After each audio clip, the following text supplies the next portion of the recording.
Salut les jeunes, c'est Anakin68 pour le forum e-cigarette-superpublic.com.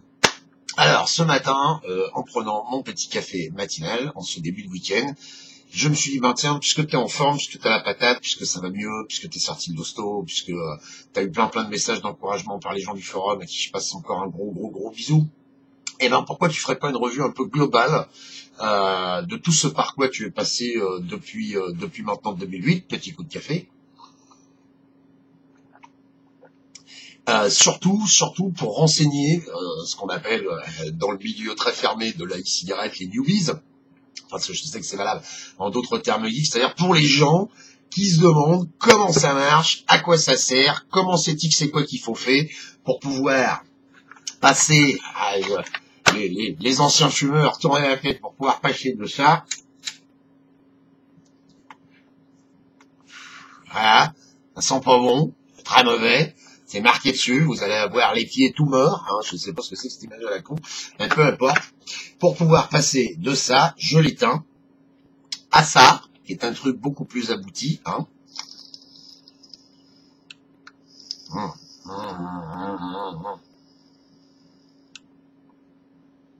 Voilà. Qui sent bon, qui a le goût de banane et patati patata. Alors, je sais qu'en règle générale, la plupart des gens qui commencent dans la e-cigarette, on leur conseille tout d'abord ce genre de modèle, hein. Donc ça, c'est une Egotank, hein, de chez Joyetech, un modèle Joyetech certifié. Donc premier conseil, si vraiment vous démarrez avec ce type de kit, essayez plutôt de prendre des kits qui portent le logo Joyetech, hein. Je ne sais pas si on l'aperçoit ici en blanc au bout de mon doigt, hein. Évitez les no-name, les contrefaçons, ce genre de trucs, hein, pour être sûr d'avoir du bon matos. Prévoyez toujours d'avoir au moins 2 batteries d'avance, une que vous utilisez et une qui sera en charge. Alors après, c'est sûr, il faut s'habituer à l'objet. Alors je vais pas décrire les cigarettes électroniques qui ressemblent à une vraie clope, j'en ai eu, mais bon, elles sont parties aux oubliettes, hein. J'avais fait à peu près tout le catalogue de chez Sedanza, pour ceux qui connaissent. J'ai eu ma première clope électronique, je crois, chez Cigartex, quelque chose comme ça, qui étaient des bons modèles, hein, j'en disconviens pas, mais bon, il fallait remettre 4 gouttes de liquide pour avoir une taf sur 12 qui était à peu près bonne. L'autonomie, c'était une catastrophe, parce qu'on avait à l'époque des batteries de 90, 100, 120 milliampères, pas plus, ce qui veut dire qu'au bout d'une demi-heure, 3/4 d'heure, c'était plié. Ça, c'est une batterie de 650 milliampères, donc ça, même si vous le tirez dessus comme un âne, ça vous tient déjà allègrement une bonne demi-journée, hein, et je peux vous garantir que pour la retester en long, en large et en travers. Alors, comment ça fonctionne? On a une batterie dessus, ce qu'on va appeler un atomiseur, et un système de tank, donc de réservoir. Alors ça, c'est des tanks d'atomiseur A, je crois, et ça, c'est un modèle B. Ou le contraire, corrigez-moi les gens du forum si je dis une connerie, mais j'ai toujours eu ces modèles-là. J'avais eu des petits tanks au départ. Donc en fait, tank pour réservoir, hein, tout simplement, réservoir dans lequel on va mettre le liquide.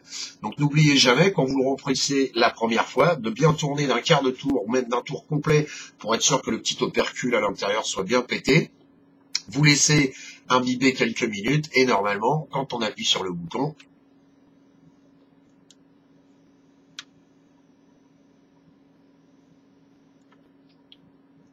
voilà, la magie s'opère, ça fait de la vapeur tout de suite.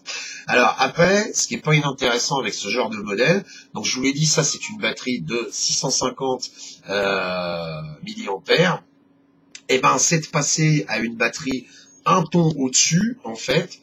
Donc, qu'est-ce que j'en ai bouiné? Voilà, elle est là. Donc passer à une batterie un ton au-dessus, donc une batterie de 1200 milliampères, je sais pas si on voit bien la différence de taille, hein, oui, quand même c'est flagrant. Alors, quels sont les avantages de la batterie de 1200 milliampères? Bah, c'est tout simplement en termes d'autonomie, dans un premier temps, l'autonomie va être beaucoup plus importante, bien sûr, puisque la batterie est beaucoup plus grosse, et surtout, là où les gens de chez Joyetech avaient marqué un point crucial, c'est que on trouve au cul de cette batterie une connectique mini USB. C'est-à-dire que quand vous allez l'acheter, on va vous fournir un câble USB avec qui vous permet de vous relier à la bécane. Mais l'avantage du fait que ce soit mini USB, c'est que si vous êtes un peu bordélique comme moi, dès que vous aurez paumé votre câble, ce qui arrivera très très vite, et ben n'importe quel câble mini USB, donc celui qui vous sert pour votre téléphone portable ou celui qui vous sert pour votre appareil photo numérique, et ben ma foi, Vous pouvez le coller dessus. Je sais pas si on voit, oui, ça s'allume. C'est allumé ici, là, au bout. Toc, je recolle mon atomiseur dessus. Et quand je suis en train de me glander devant le PC ou quand je suis en train de naviguer sur le forum e-cigarette-superpublic.com, eh ben,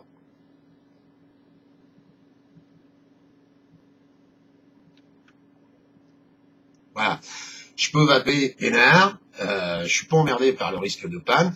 En même temps, chaque fois que je la pose, la cigarette se recharge et compagnie. Alors, les désavantages du tank, c'est quoi? Alors là, je vais donner que mon avis, hein, je parle par expérience, mais comme beaucoup d'autres, j'ai commencé par la Higo Tank pour me débarrasser rapidos de la cigarette. Alors j'avais pas au départ prévu d'arrêter de fumer. Hein. Moi, dans un premier temps, je suis quelqu'un qui s'est mis à la cigarette électronique pour pouvoir cloper là où c'était interdit, ce qui avait le don d'énerver tout le monde en 2008, et c'est encore valable dans des tas d'endroits, vous verrez. Et ça s'est fait naturellement. Ça s'est fait naturellement, c'est-à-dire que très très vite, on s'aperçoit, même en tant que fumeur, que la cigarette électronique a un goût beaucoup plus agréable que la vraie clope, qu'elle apporte entre guillemets les mêmes sensations. Alors attention, je dis goût plus agréable, mais je dis pas le même goût. Alors je sais qu'Absolem, il n'y a pas très longtemps, semble avoir trouvé un liquide qui a le goût de la vraie clope. Ça reste son avis. Moi, j'ai pas encore testé. Mais ne vous attendez pas à retrouver votre Camel, votre Marlboro, votre Philip Morris là-dedans. Ça n'a pas du tout le même goût. Hein. Ça, c'est clair. C'est des goûts qui sont très différents. Alors, quel liquide prendre? Ça, je peux pas tellement conseiller les gens en termes de goût parce que les goûts et les couleurs, c'est pas des choses qu'on peut discuter. Je veux dire, moi, je suis quelqu'un qui a plutôt le bec sucré. Donc je vais me tourner vers des goûts cerises, bananes, fraises, ce genre de trucs que je vais mélanger avec un peu de liquide tabac et qui va donner un mélange intéressant. Hein. Donc ça fait pas mal de temps là que je vape avec le même mélange à 2 tiers, 1 tiers, camel, banane. En termes de dosage, alors là, il faut pas se gourer par contre. Si vous fumez 2 paquets par jour, espérez pas avoir la paix avec du 6 mg. C'est pas possible. Si vous êtes un gros fumeur, démarrez très très haut. Prenez du 18. Voire du 19,9 qu'on trouve sur certains sites, ou même aller chercher à l'étranger du 24 mg. Parce que si jamais vous n'avez pas votre dose de nicotine avec ça, incontestablement, vous allez retourner vers la clope. Ça, à tous les coups, on gagne. Alors, donc, ne mégotez pas à prendre du liquide trop petit, quitte à descendre la nicotine par la suite. Après, ça dépend de votre objectif. Est-ce que vous voulez arrêter de cloper? Est-ce que vous voulez cloper différemment? Est-ce que vous voulez pouvoir cloper chez vous et pouvoir chez les autres ou dans les endroits non fumeurs utiliser votre cigarette électronique? Ça dépend complètement de ce que vous voulez en faire. Donc je vous l'ai dit, premier modèle, en général, Higo-C. Après, moi maintenant, je suis passé à ce genre de truc. Alors on va trouver ce qu'on appelle les modes. Alors les modes, au départ, quand on attaque la cigarette électronique, c'est vrai que c'est un terme un peu bizarroïde. Ça a l'air d'être réservé à une clientèle initiée et compagnie. Alors qu'au final, quand on prend les informations qui vont bien, finalement, c'est pas si compliqué que ça. Un mode, qu'est-ce que c'est? Alors premier mode que j'ai sous la main, je vais vous montrer le mégalodon, qui est un mode super connu, dont tout le monde parle sur ce forum. Un mégalodon, qu'est-ce que c'est? C'est le même principe que la Higo-C, c'est-à-dire que on va trouver à l'intérieur une batterie, et on va mettre dessus un dispositif pour vaper. Alors, c'est du pas de vis 510 Ego, c'est-à-dire que on peut à la fois mettre dessus des éléments en 510 ou des pas de vis tels que celui-ci, donc l'atomiseur de Lego. Je pourrais très bien retirer ce que j'ai monté là-dessus.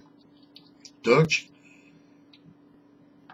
Retirer ce que j'ai monté sur Lego, et vous voyez que ça s'adapte parfaitement directement sur le mode. Alors c'est quoi l'avantage d'un mode? L'avantage d'un mode, en fait, c'est qu'il va envoyer beaucoup plus d'énergie qu'une cigarette électronique de base qui est entre guillemets régulée à 3 volts 7. C'est-à-dire qu'avec un mode, on va avoir normalement plus de vapeur et plus de hit, donc cette sensation qu'on a au fond de la gorge qui nous rappelle vaguement ce qu'était la clope.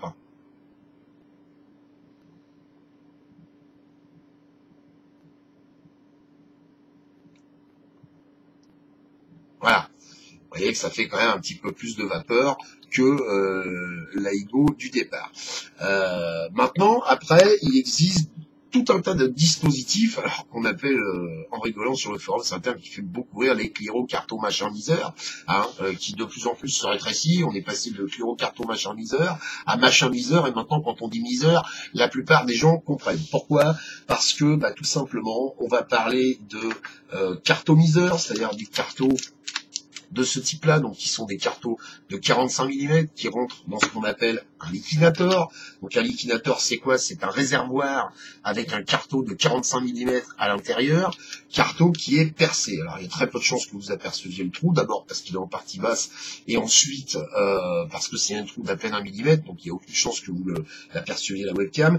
Mais le principe, c'est que le réservoir va alimenter en fait le cartot en permanence, et un liquinator comme celui-ci peut contenir jusqu'à 5-6 ml de liquide. Contrairement à un tank de ce modèle qui va prendre 2 ml et demi, ou un tank de ce modèle qui va prendre 3 ml et demi. Donc, les liquinators, on en trouve aussi plusieurs modèles. Il y a des modèles en 6 ml, il y a des modèles 3 ml et demi, il y a des modèles 4 ml. Après, encore une fois, ça dépend complètement de votre consommation. Alors, l'idée c'est quoi? C'est de mettre, je vous ai dit, un cartomiseur percé là-dedans, de foutre du liquide tout autour. Alors aujourd'hui, il existe des trucs formidables. On m'en a envoyé un il n'y a pas très longtemps. Voilà, ce genre de conneries, ça vous permet de vous affranchir complètement de la seringue quand vous remplissez votre liquinator. Pourquoi? Parce qu'en fait, pour le remplir, on est censé retirer le drip tip. Alors, j'ai pas encore parlé des drip tips, je vais en parler après. On est censé faire sortir le cartomiseur en tirant dessus, en l'emmenant vers le bas, et remplir ensuite. Alors au départ, l'écart entre le cartomiseur, donc le tube qui est à l'intérieur, et le réservoir est tellement petit qu'on est obligé de se farcir ça avec une seringue. L'avantage de ce type de dispositif, c'est qu'on va le positionner, vous voyez, il y a un petit joint dessus, on va le positionner à l'intérieur du cartomiseur, donc de la même façon qu'on positionnerait son drip tip. Et là, magie, quand on appuie dessus, hop, voilà, ça descend et ça laisse une ouverture suffisante, en fait, pour pouvoir passer sa bouteille de liquide ici à l'intérieur. Et du coup, on n'a plus besoin de s'emmerder avec une seringue. Mais la seringue, on en a toujours besoin pour amorcer le carton. Parce que ça, c'est un truc extrêmement important aussi. Moi, le premier, j'ai eu des tas de fois un goût de cramé avec le cartomiseur. Il faut vraiment prendre le temps, dans une seringue, de mettre 2,5 à 3 ml de liquide pour bien imbiber, alors je sais pas si on va la voir, oui un petit peu, pour bien imbiber la bourre qui est à l'intérieur. Je sais pas si vous voyez correctement parce que mon focus est pas très sympa ce matin. Voilà, il y a une bourre coton à l'intérieur. Si cette bourre-là est pas imbibée correctement dès le départ, vous aurez beau mettre du liquide après dans le réservoir, ça prendra un goût de cramé dès le début parce que le carton, enfin la bourre aura légèrement cramé et ça aura un goût de chiotte. Alors, ensuite, donc voilà pour le mégalodon. Alors il existe des tas de possibilités. On peut le mettre en mode mini. Vous voyez, ça se dévisse en 3 parties. On peut changer donc les accus qui vont à l'intérieur. C'est-à-dire qu'on peut y mettre soit des accus en 18-650. Donc 18-650, c'est la taille en fait. Tous ces termes à la noix, c'est ni des ampères, ni des volts, ni je sais pas quoi. Ils sortent quasiment tous 3 volts 7. On trouve aussi des accus en 5 volts. Personnellement, j'en ai jamais utilisé. Parce que j'ai toujours eu peur que 5 volts ça envoie trop et qu'on puisse pas redescendre et que du coup l'accu ne serve à rien. Mais après, encore une fois, c'est affaire de choix. On trouve aussi ce qu'on appelle des accus en 18-350. Donc des accus qui sont beaucoup plus petits. Alors ça a le même diamètre, vous voyez, ça envoie toujours 3 volts 7, sauf que c'est beaucoup plus petit. Alors sur un mode comme le don, ça permet de faire ce genre de mayonnaise qui est plutôt rigolote.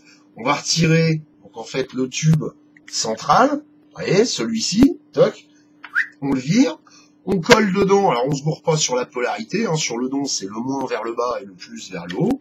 On fout ça à l'intérieur, on revisse la partie haute. Alors attention, avec le don, il faut mettre un petit coup de tournevis pour dévisser la vis centrale. Donc c'est là où les modes mécaniques deviennent un petit peu compliqués. Enfin, il existe des tas de tutos sur le forum ou même sur Internet en général. Moi-même, je crois en avoir fait quelques-uns. Voilà. Donc on revisse cette partie-là. Donc il faut encore que je le dévisse parce que je n'ai pas assez dévissé.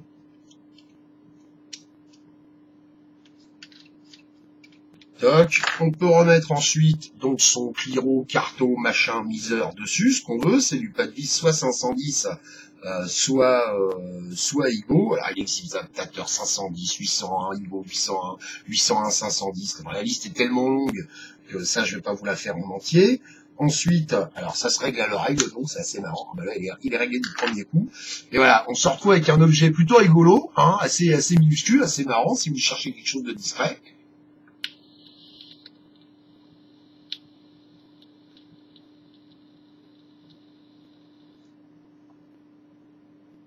Voilà, et c'est magique, ça marche aussi du premier coup, c'est assez marrant, hein. C'est vrai que c'est un objet plutôt poilant.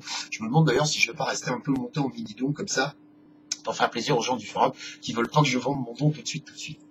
Alors, après, moi depuis quelques temps, j'ai dans les mains un mode, ce qu'on appelle un voltage variable, donc qui est le VV350 qui vient de chez Vaporbrick. Alors malheureusement, c'est une boutique à l'étranger.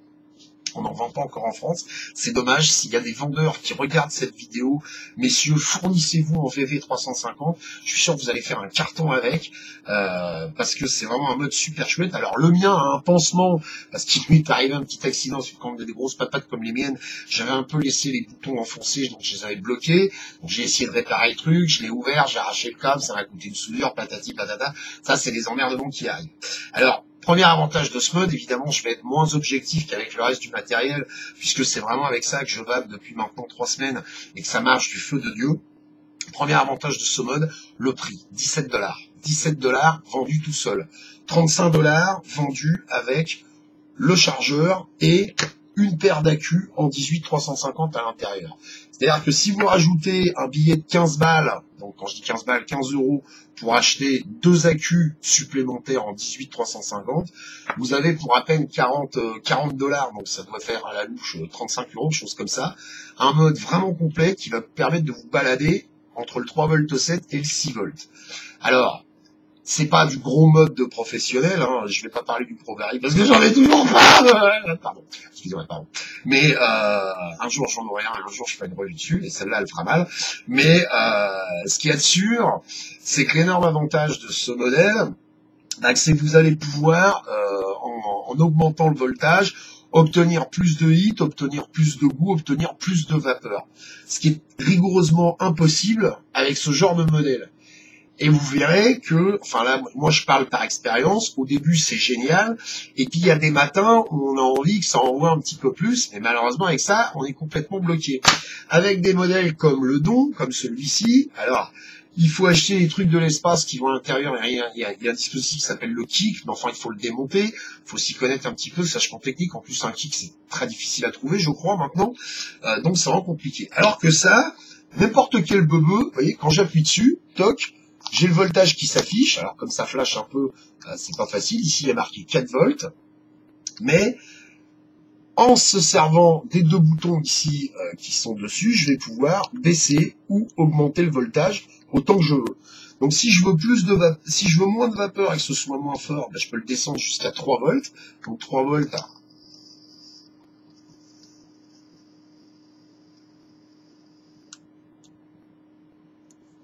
3 volts, ça envoie déjà pas mal, mais voilà, admettons qu'il soit 2 heures de l'après-midi, je viens de bouffer, j'ai envie de fumer un truc, enfin, de vaper, un truc qu'envoie un petit peu parce que je sors de table, toc, je vais me le monter tout de suite à 3 volts 7.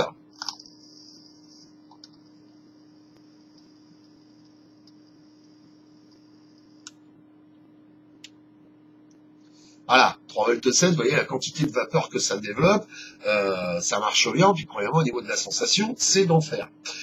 Donc, que vous dire d'autre? Donc on a parlé du VV350, du Megalodon, on a parlé de l'Igocé. Alors tout ça pour vous dire quoi? Un kit Igo, ça vaut entre 30 et 50 € à la louche, ça dépend des vendeurs, ça dépend de tas de trucs. À chaque fois, on vous dira que dedans, vous allez trouver 2 cigarettes électroniques complets, le chargeur, le câble USB, le machin, le patin, tout ça. Ce qui est dommage, c'est de voir que pour une trentaine d'euros, vous allez avoir quelque chose qui va vous permettre de tester tout un tas de trucs. Alors attention, par contre, ça c'est limité à un pas de vis 510. Hein. Il n'y a pas de pas de vis Igo dessus, mais il existe des adaptateurs, comme je vous l'ai dit. Et vous allez pouvoir tout de suite, en démarrant dans la clope électronique, tester le voltage variable. C'est-à-dire que si jamais vous êtes planté, vous avez pris du 6 mg ou comme ça, vous n'avez pas assez de hit, au moins avec ça, en incrémentant un petit peu, vous allez en prendre un peu plus au niveau de la gorge, ce qui va vous permettre d'apprécier la clope électronique tout de suite si vous êtes bourré. Ce que vous n'aurez aucune chance de faire avec ça. En plus, après, je suis persuadé qu'il y a des tas de gens, alors là, je pars encore par expérience, peut-être j'ai déjà dit, mais très très vite, le tank, quand on a goûté à ce genre de choses, ou même quand on a goûté au Megalodon, enfin au cartomiseur avec liquidateur en général, le tank prend un bout de plastique. Moi, je sais que maintenant, vaper même le meilleur des liquides que je préfère à l'intérieur, ça a un goût de plastoc, j'apprécie pas du tout, donc franchement, bon, pourquoi pas démarrer avec ça, mais pour vraiment se faire une super bonne approche de la clope électronique, moi je peux vous garantir que tous les gens à qui j'ai fait goûter ce truc-là, tout de suite m'ont dit putain c'est génial, ça a du goût et tout machin. À pognon équivalent, bon, je veux pas casser du sucre sur le matériel jeté, attention, c'est du super matos, ça marche super bien et tout, machin, moi, toutes mes igos, elles ont jamais déconné, les atomiseurs, j'ai jamais eu de problème de fuite, tout ce genre de choses, hein, mais, bon, au niveau goût, sensation, c'est quand même pas terrible, quoi. Enfin, c'est pas terrible. Ça reste mon avis, ne vous énervez pas, ne brandissez pas les pancartes, et ça, contre l'ego. Non, c'est pas ça. Alors, dernière chose sur lesquelles, enfin encore deux petits derniers points, deux, trois petits derniers points.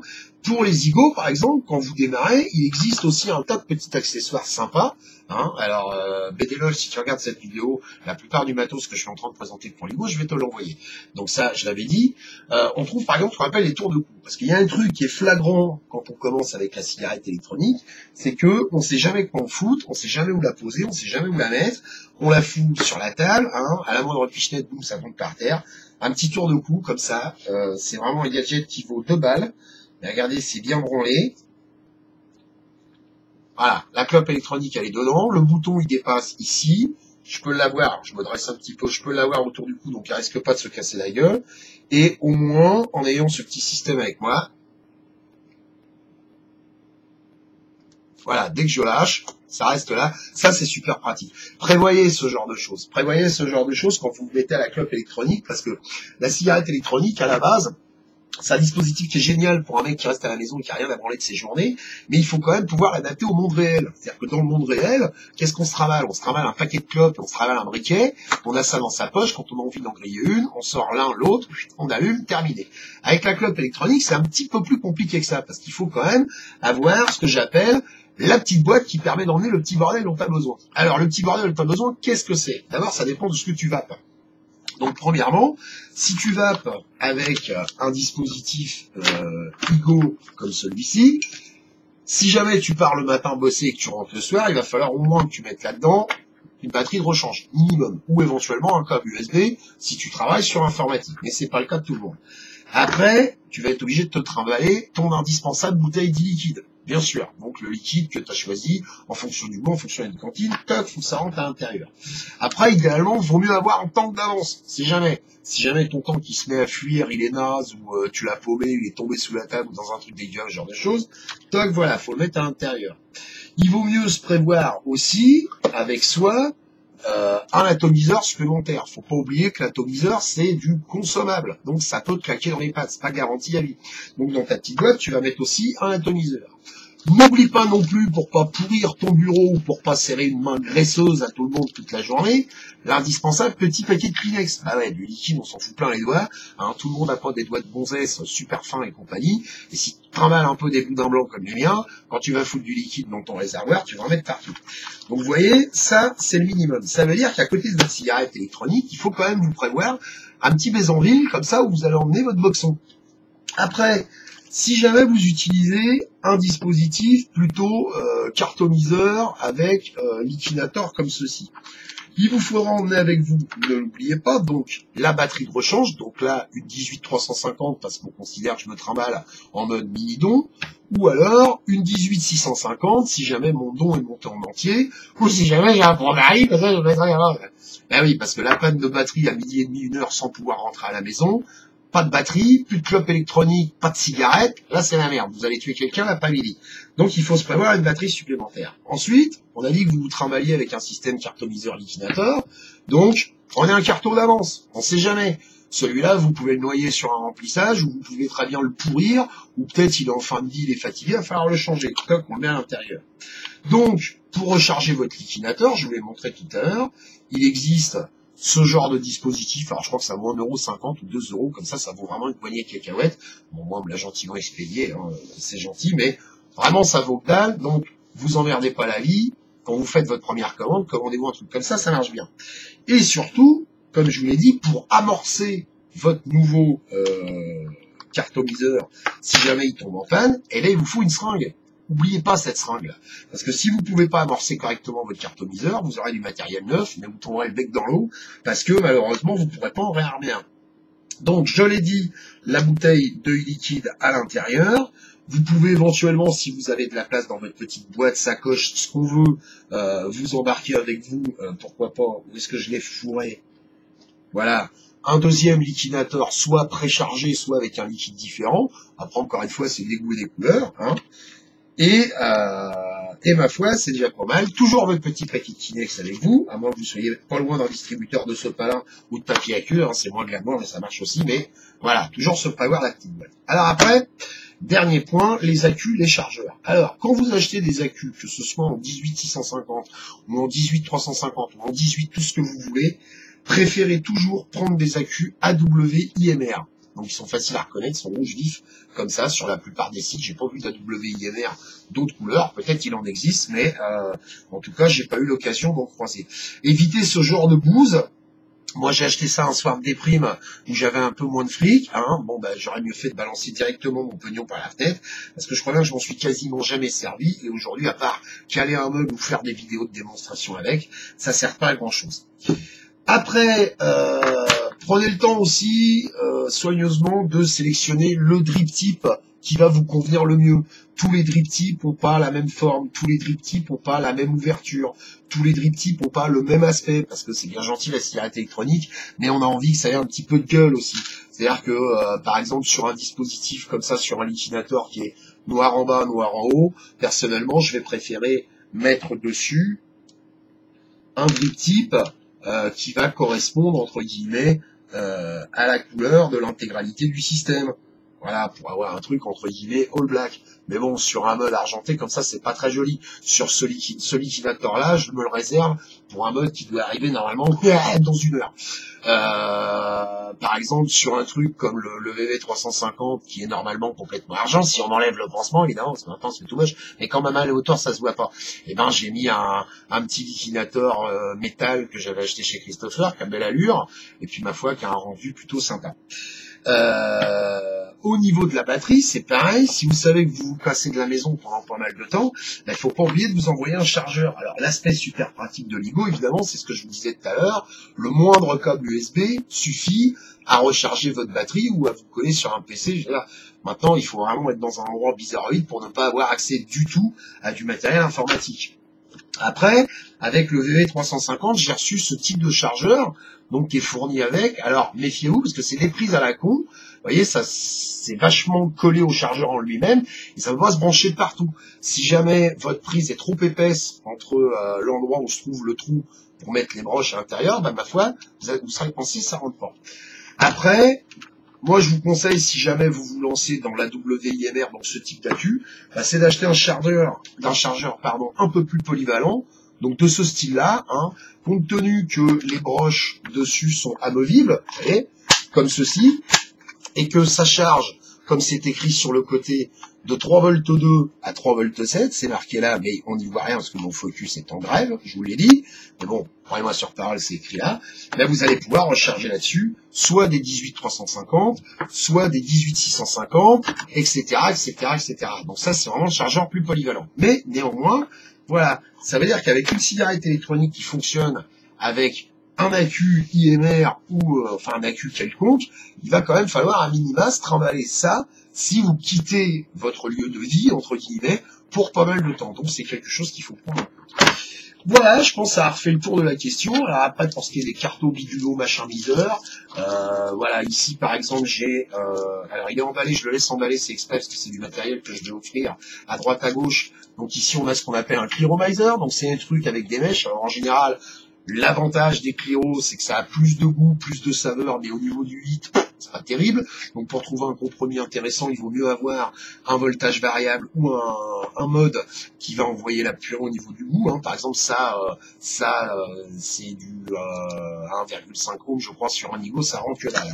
Après, on va trouver aussi ce type de cartomiseur, alors là, qui est énorme, qui s'appelle les EDMC ou MDC, je sais jamais. Là-dedans, bon, il y a une bonne capacité de remplissage. Moi, j'aime pas trop. En règle générale, j'aime pas trop tous les trucs où on voit pas le niveau de liquide à l'intérieur. Vous voyez, ça c'est fermé, c'est gris. On voit pas le niveau de liquide à l'intérieur. Et c'est quand on a un goût tout pourri qui sait qu'il faut en remettre, qu'on sait qu'il faut en remettre. Donc c'est un peu compliqué. Enfin, c'est pas un truc que je conseille aux débutants, quoi. Après, on va aussi trouver ce type de cartomiseur. Donc ça, c'était fourni avec le VV350. Bon, j'ai pas aimé. Je crois que j'en ai encore un quelque part qui est rempli, où j'ai dit non, je crois que je l'ai balancé parce que j'ai pas du tout aimé le principe de fonctionnement, mais bon, ma foi, je le garde, on sait jamais, en période de disette, on peut très bien en avoir besoin. Voilà, après, les liquides, il en existe tellement de sortes et tellement de boutiques, que je peux pas non plus vous conseiller le truc qui va vous convenir parfaitement. Je vous l'ai dit, faites surtout gaffe au dosage, et trouvez bien le liquide qui vous correspond en termes de goût. Prenez le temps de chercher correctement. Vous n'allez pas du premier coup trouver le bon liquide, la bonne clope et ceci et cela. Mais quitte à dépenser du pognon, dépensez dès le départ, dépensez-en suffisamment dès le départ, plutôt pour aller vers ce genre de choses qui permet vraiment une approche plus polyvalente, plutôt que de démarrer avec un kit à 40-50 euros.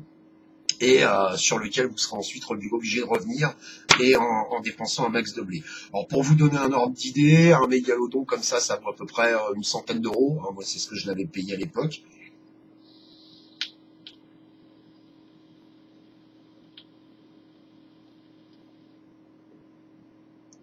Peut-être rester monter un petit peu en midi, on remarque, c'est plutôt rigolo.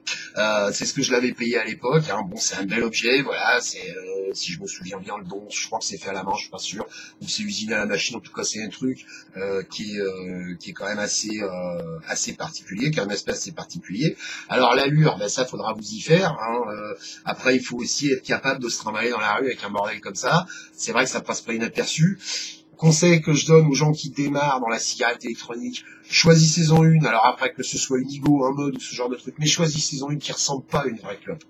Pas tellement pour se désintoxiquer du système, parce que, je veux dire, vous commencez dans la cigarette électronique, vous mettez pas trop de barrières, ou dire, faut pas que je fume, non, vous avez envie de griller une clope, vous n'en avez pas fumé 487 grâce à ce truc-là, c'est pas une cigarette qui va vous tuer, celle que vous avez fumée avant, ont déjà suffisamment de potentiel pour le faire. Donc si vous avez envie d'en griller une, vous en grillez une. Non, le désavantage de la cigarette électronique qui ressemble à une vraie, c'est que si à un moment donné vous l'utilisez dans un lieu public ou ce genre de choses, malheureusement vous aurez un mal fou à expliquer aux gens qui sont autour de vous que ça n'est pas une cigarette.